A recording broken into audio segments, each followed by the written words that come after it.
Plan ছিল চাঁদ রাতের দিন অনেক ডেজার্ট বানাবো, বাট যতটা প্ল্যান করেছিলাম ততটা করে উঠতে পারি নাই। সত্য কথা বলতে এখানে চাঁদ রাতের কেকটা হচ্ছে আমরা মেক করতেছিলাম, আর প্ল্যানিং ছিল আরও কিছু ডেজার্টের মধ্যে কেক বানাবো, বাট সামহাও কত দূর কি করতে পারি সেটাই দেখাবো। চাঁদ রাতের কেকটা অলরেডি আমাদের কমপ্লিট হয়ে গেছে, এখন জাস্ট হচ্ছে ঈদ মুবারক ইংলিশ আর আরবিতে লেখার প্ল্যানিং। এটা হচ্ছে আমার ছোট বোন করতেছে, আর এর মধ্যে আমি ভেবেছিলাম ছোট ছোট পাউন্ড কেকগুলো বানাবো, বাট পাউন্ড কেকগুলো হচ্ছে অতটা করতে পারি নাই, কারণ সারাদিন রোজা রেখে এতটা ধৈর্য মানে ধৈর্য শক্তি কোনোটাই ছিল না। বাট অনেক প্ল্যান ছিল, প্ল্যানটা এক্সিকিউটিভ করতে পারি নাই। এখানে হচ্ছে কুষ্টিয়ার কুলফি মালাই আইসক্রিম আর কি বানাচ্ছিলাম।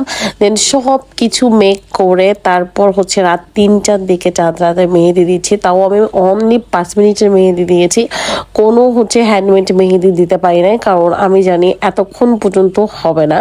তো ঈদের দিন সকালে ভাবলাম যে টেবিলটা আমি গুছাই। তো এখানে হচ্ছে পুডিং ছিল, পুডিং ক্রামেল পুডিংটা আমাদের বাসায় সবাই পছন্দ করে।